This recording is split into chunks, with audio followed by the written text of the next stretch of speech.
when he did a finish, everybody had a place, and some of it was like a story that seemed to go on forever, and sometimes guys had to help other guys get through it, but it was like this would happen, one, two, oh, this would happen, and then at a critical juncture, the manager would stand up, the referee would say, "You sit down," and in that instant, he would turn around and whatever it was done.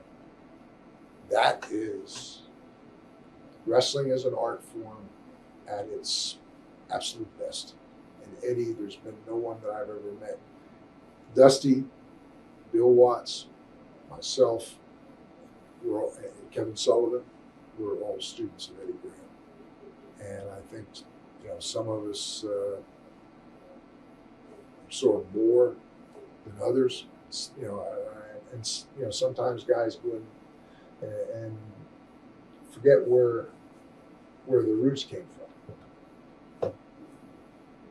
Was there a major angle for the Horsemen, or a turning point angle where it kind of got them over as a whole? I mean, they were over in the beginning, but over to a whole nother level as a group, as heels, like one particular angle, maybe like the baby doll angle, or when they attacked Dusty in the parking lot. Dusty in the parking lot's the only one that really sticks out, and I had an opportunity to review that thing today after all of these years. And again, that was ahead of its time. It was, see, the problem I have with a lot of things that go on today is things are shot behind the scenes, and you could say, well, artistic liberty. The camera is there and happen to catch the money. Well, why is that? And again, you could say, well, you're thinking this thing, this is just television. We're having fun, and you're thinking this thing through too much. But I think that's the difference in where the business could be going and where it is going. And that example with Dusty in the parking lot was, okay, we're going to make an example of this guy who has been kicking our ass, and we've had enough, and we're going to get him. And we're a gang, and we're thugs. We don't have to justify why we're doing it. And I'm paying you, the cameraman, to record this because I want everybody to see when you screw with us, you're screwing with all of us. And this is, we're going to make an example out of him. And it was like telling the cameraman, I'm paying you. You don't have to like what you're seeing. Just keep the camera rolling. I'm paying you to capture it on film.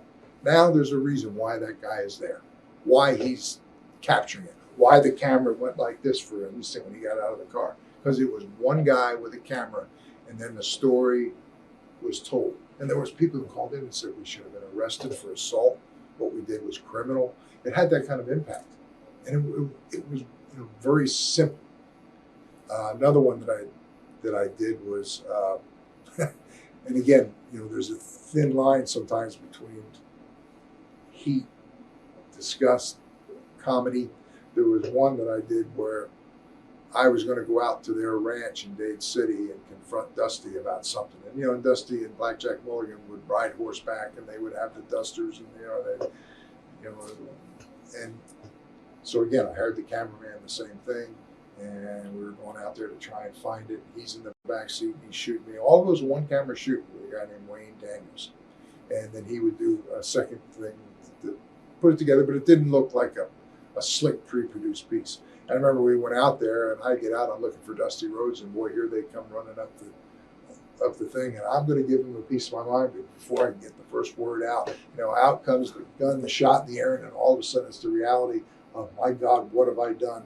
And I take off running and trip and fall, and I'm full of dust, and I run out and of course, then I go on TV and talk about, having spent the night out there, in fear of my life, attacked by armadillos.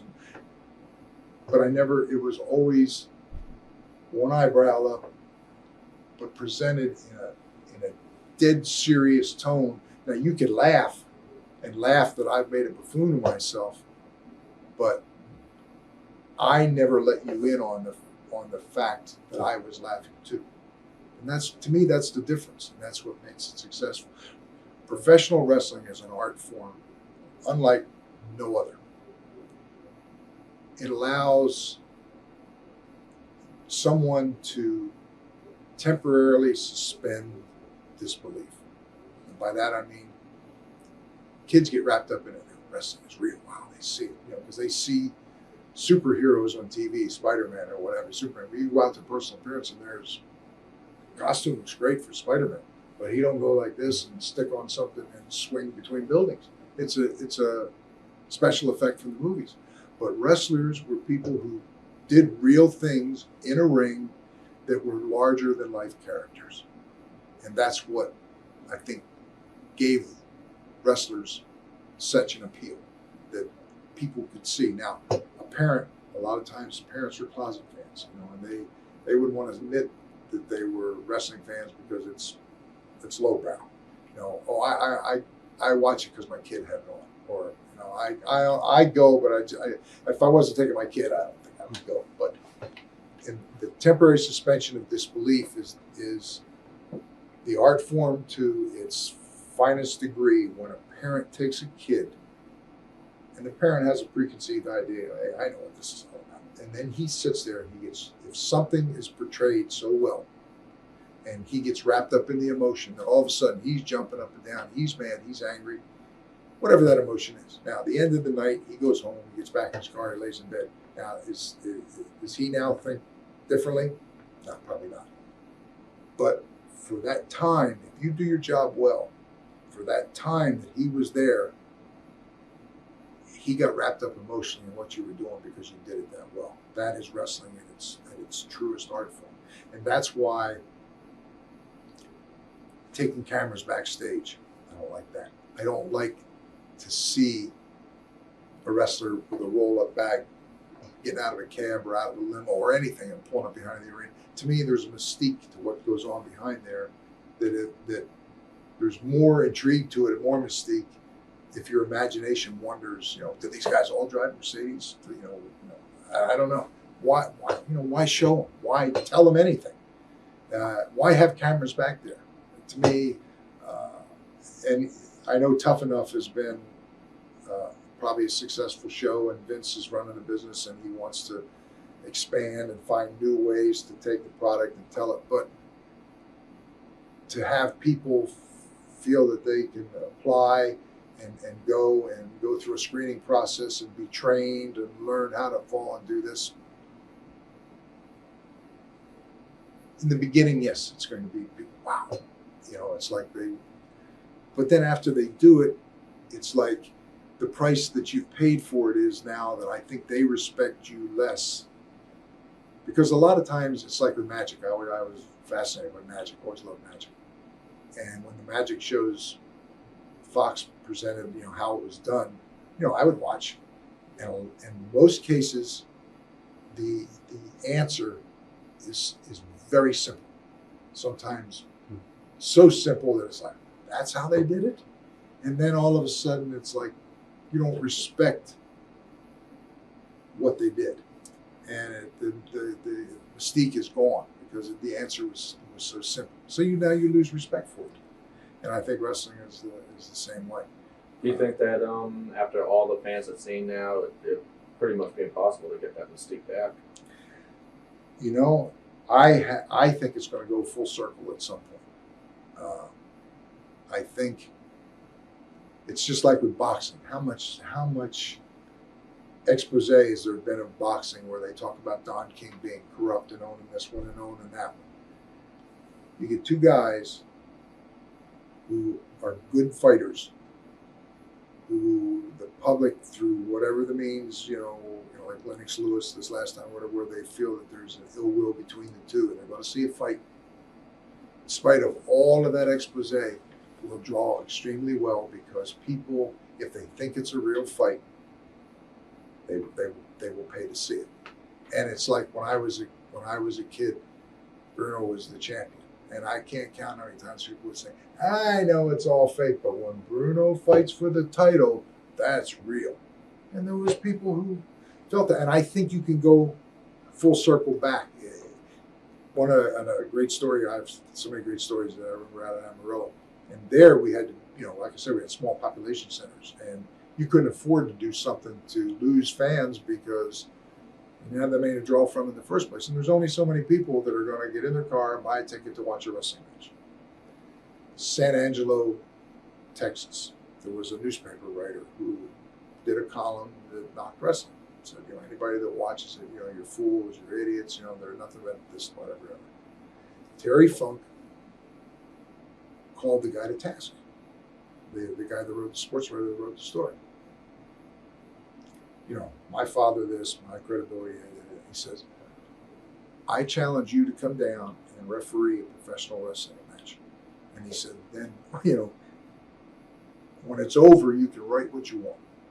Well, the guy took him up on it. Well, of course, the main event in San Angelo was Terry Funk and I.